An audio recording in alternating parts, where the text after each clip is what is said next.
Welcome to Military Justice and the Law, presented to you by Bulelani Tseu. In this episode, I'll be basically discussing the directorate of military prosecutions, especially with regards to its composition and constitutionality. The procedural function in South Africa is mostly vested in the National Prosecuting Authority, the NPA. The NPA is that part of the executive government, not of the judiciary, which is entrusted with the responsibility of instituting prosecutions on behalf of the state. The NPA is structured in a hierarchical manner. The head of the NPA is known as the National Director of Public Prosecutions and is appointed by the President of the Republic of South Africa. The National Director of Public Prosecutions is accountable to the Minister of Justice and Constitutional Development regarding procedural functions. However, there is also another entity known as the Directorate of Military Prosecutions, which operates parallel to but separate from the NPA. The Directorate of Military Prosecutions is established in terms of the Military Discipline Supplementary Measures Act 16 of 1999. Similar to its civilian counterpart, the Directorate of Military Prosecutions conduct prosecutions on behalf of the government. This directorate is the gatekeeper of the military justice system, as it has the power to institute prosecutions or decline to prosecute. The directorate is composed of the Director of Military Prosecutions, otherwise known as DM-PROS, various Senior Prosecution Counsel and Ordinary Prosecution Counsel. DM-PROS is basically assigned to that function by the Minister of Defense and Military Veterans, based on the advice given by the Adjutant General. DM-PROS is to the Directorate of Military Prosecutions what the National Director of Public Prosecution is regarding the NPA. The Director, DM-PROS, basically is a person who must meet certain requirements for him or her to be assigned to that particular post. For instance, such a person must be an officer with a rank not lower than that of colonel, and that person must be a holder of a legal qualification, and that person must have basically practiced criminal justice or military justice for a period that is not less than 5 years. So in my view, DM-PROS is supposed to be a person chosen, among other prosecutors. That is my view. However, the legislature, didn't limit it to that. It basically stipulated that such a person must have that experience in criminal justice or military justice. Section 14.2 of the MDSMA enjoins the Adjutant General to conduct a due and diligent inquiry if the Adjutant General, seeks to recommend a particular person to serve as the DM-PROS.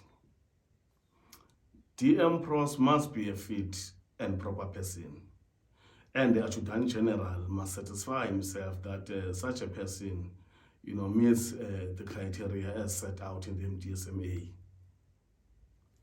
So, essentially, in my view, the appointment, or rather the assignment of a soldier to serve as DM-PROS is supposed to be a big deal.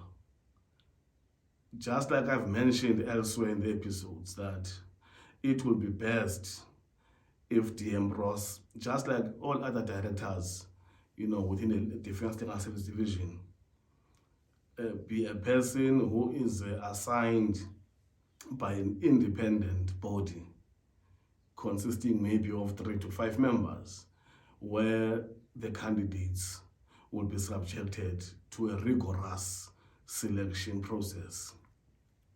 Furthermore, each satellite office of the Defense Legal Services Division has a Senior Prosecution Counsel, or SPC. SPCs are a discretionary assignment as well, because they are assigned to that function by the Adjutant General. Mostly, the SPCs are drawn amongst ordinary prosecution counsel, but that is not necessarily the requirement.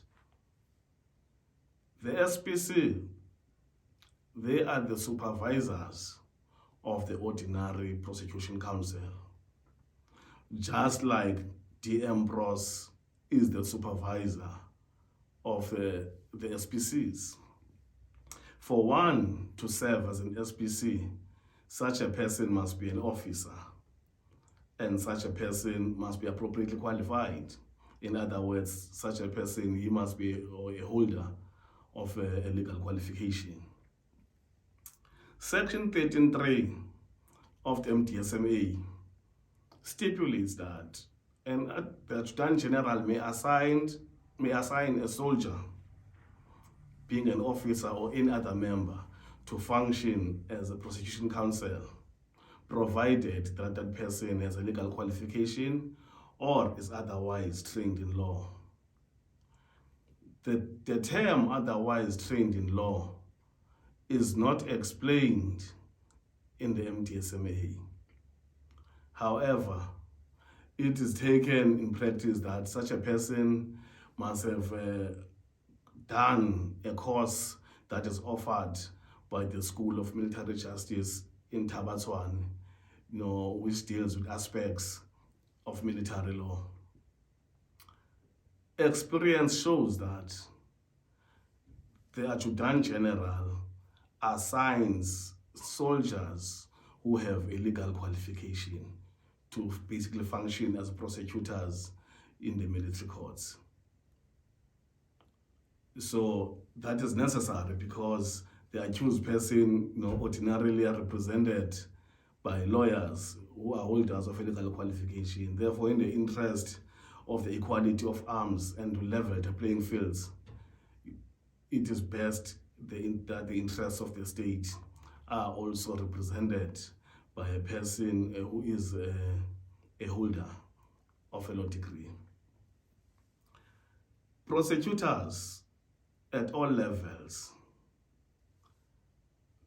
have a role to play within the military legal system, in the sense that their role excludes the notion of winning or losing the case. They must discharge their function with a sense of integrity to ensure that justice is done. The Directorate of Military Prosecutions was subjected to a constitutional challenge in Minister of Defense versus Botsane, where it was stated that the existence of this directorate is inconsistent with Section 179.1 of the Constitution of the Republic of South Africa 1996. Section 179.1 of the Constitution stipulates that there is a single prosecuting authority in the Republic. So the existence of this parallel prosecuting authority, as I've already said, was subjected to a constitutional scrutiny. However, the Constitutional Court found that Section 179.1 of the Constitution must be interpreted taking into account the historical context in which that particular provision, came into being. It must be remembered that before at the birth of the Constitution. There was Transkei, there was Ciskei, there was Bophuthatswana, there was Venda, and there was White South Africa. So all those particular states basically had their own attorneys general. So Section 179.1 was designed in order to bring all those attorneys general under one single umbrella, which is the National Prosecuting Authority. However, the Constitutional Court made it clear that Section 179.1 does not exclude the existence of other procedural authority. To this end, the Constitutional Court made it clear that if one looks at the jurisdiction of the NPA, the jurisdiction of the NPA is basically limited to the four corners of the Republic, except when one deals with international crimes, for example, war crimes, genocide, and crimes against humanity. In such crimes, the NPA has jurisdiction. However, the Directorate of Military Prosecutions has wider reach because it can also institute prosecutions in circumstances wherein crimes were committed outside the borders of the Republic, where the SNDF is deployed. So in that regard, the Constitutional Court concluded that there is nothing unconstitutional with the Directorate of Military Prosecutions. I must mention that what the Constitutional Court referred to was the structure, the institution itself, not necessarily that the Directorate of Military Prosecution operates in a manner that is consistent with the Constitution. That question was never before the court.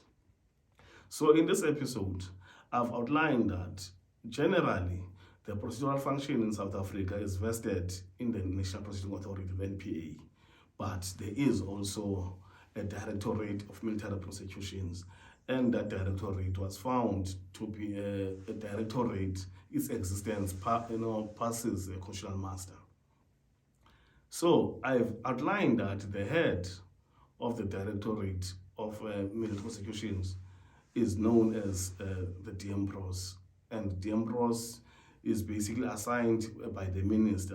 Similarly, senior prosecution counsel are assigned to that function without interviews as well. So that Attorney General has a discretion as to who must serve as a senior prosecution counsel at the SPC. So again here, it will be best if ever there can be a body or an entity that is vested with an authority to subject candidates to a rigorous selection process, because both the function of a director and that of SPC are very important in our constitutional architecture. So that is all that I wanted to cover in this episode. So going forward now, I'll be basically talking about the Directorate of Military Defense Council. So I trust that you enjoyed this episode, and whoever has not subscribed, please subscribe. Thank you.